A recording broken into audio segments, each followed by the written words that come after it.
Welcome back to the rest of the story. Well, a quick note before I get on with the video. It has been brought to my attention that last night's video, the audio was kind of weird to some people, or maybe most of you.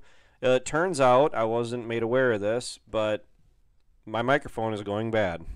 I've got it diagnosed back to it's either the plug off of the microphone going into the computer, or the wire is frayed in there that I'm not aware of, or it is the plug going into the computer. I have yet to get it diagnosed as to which it is, but I'm going to have to get it figured out before too terribly long, because as most of you know that are my loyal viewers that watch pretty well every video I've been posting, these videos with the action shots, with the overlay of my audio, me speaking over them, are quickly becoming a third to about half of the videos I'm putting out. So I'm going to have to do something there. But on to the video. You guys are probably thinking the same thing I'm thinking when I was pulling into this field. What am I doing putting Anhydrous on in the spring?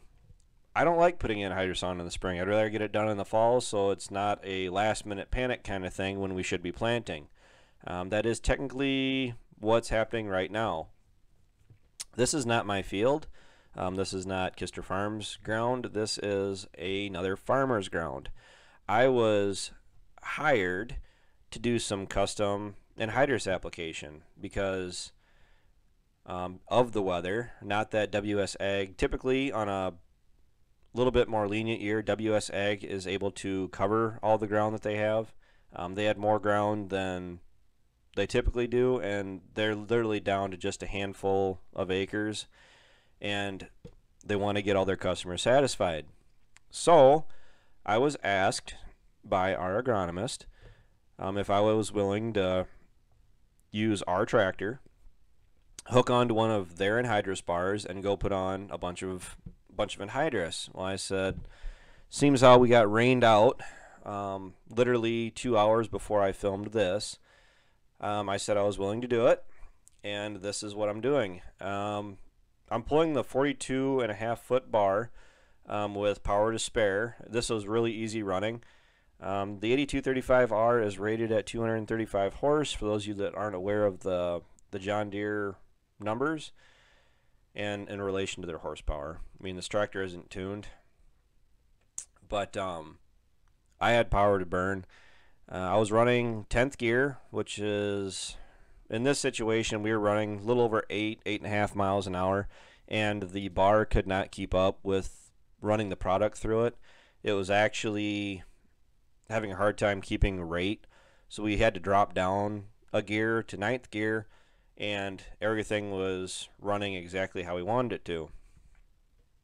Now, the problem is, I was going to get one more shot involved on this video. Excuse me. Involved in this video, but unbeknownst to me, I did not put my spare batteries for my GoPro in my pocket this morning, and this is what happened. Basically what you guys are seeing in this video are all I have for footage. This was definitely a get to work video. I did not take a whole lot of time to really care about what my camera was doing.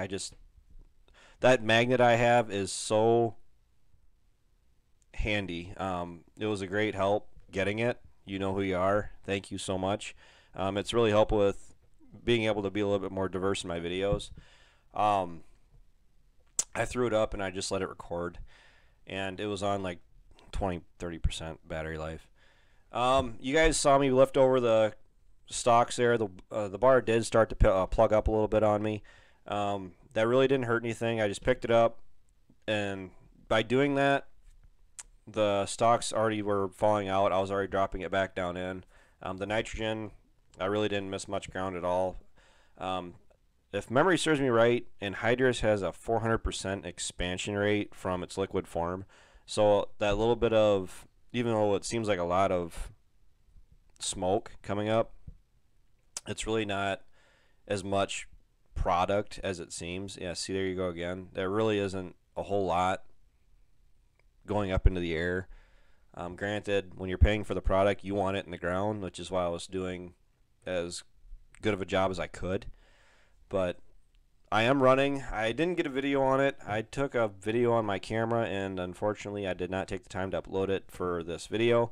The intentions are I'm going to be going back up and running for at least one more day to get this place done.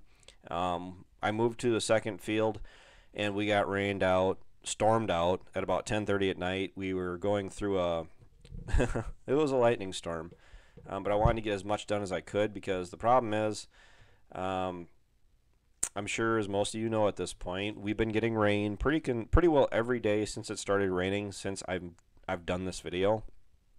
And the problem is that it's not, by the time it quits raining, conveniently enough, they're saying it's going to start raining in again just as the ground would be fit enough to start doing anything. So that is why we're down in this bottom. You know, anybody that's not aware of that fact, bottoms do not like to dry out as quick as ridge ground. So that is where we started. Now, I'm sure most of you have probably figured it out already. I'm helping my friend help out by getting his anhydrous in. That was a big reason as to why I agreed to do custom anhydrous in the first place, because I'm pretty sure most of you are aware of the fact I'm not crazy about this stuff. I'm a lot more aware. I'm a lot more easy around it than I was the first year. A good point that was made to me about anhydrous is when someone is new to working around the stuff will kill you. But when somebody's new to working around it, you're actually better off to scare that person from being around the stuff, as opposed to telling them, hey, just jump in the tractor and drive, you'll be fine. That white stuff, that won't hurt you. This stuff, you have to respect it. You have to give it a lot of respect, and it'll treat you, well, it'll treat you well enough, but I've been hit by this stuff before, and what it does is it pulls the moisture out of your skin, and seems how your eyes are full of moisture. Your eyes are the first thing that you feel it. You could walk into a cloud of the stuff, or it's like hitting a brick wall. That's about the best way to describe the stuff. When you hit it, or you're in a, you know it. And I don't like that fact of it, but the problem is that running it, putting it in for 3 years now, I am getting comfortable around the stuff where I'm willing to put it on. The crops, since we started putting anhydrous down compared to doing 28 in urea, it stays in the ground a lot longer into the season. All the way in through August, you can see that the crops stay that nice, deep, lush, dark green that you want to see a healthy plant be. The stuff is cheaper. I'm not going to go into all the details about why we do anhydrous. If you haven't noticed, we are running nice, clean, straight lines by running RTK. I'm running a John Deere Globe with the auto track on the tractor, so I'm really just throttling the tractor and watching the bar. Especially after running this, it's a 26, 23. I can't remember the number of the monitor. Andrew threw it in the cab for me, and he put My Way RTK, the same RTK that we're using on our corn planter, into this monitor, and that's what we're running on, and it works great, to the point where myself, it's convinced me more and more. I mean, I've done this, was it 2 years ago? I had the same setup from Sloan's, did the same thing, except it was running on John Deere's RTK signal.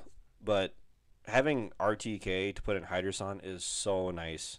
It allows you to watch what's going on with the bar more than worrying about where you're driving, because that is a very real thing, to be able to know where you're driving and what you're all doing, and making sure that the product is going in the ground. But yeah, I'll probably have one more day of doing this at least. My goal is to either get done with the field that I'm going to do and WS Ag is going to take over, or I'm going to go through and I'm going to finish everything that's at this particular farm and get back to farming for ourselves. Planting is on a standstill. We have 2 days of corn to go and probably about 5 or 6 days of soybeans. We haven't started on beans yet, but those of you that are keeping up with everything that's going on Kister Farms are pretty well aware of that already. So I'm going to leave you with that, guys. I'm going to move on to the next video. So take care, take it easy, keep in touch. I'll talk to you guys tomorrow.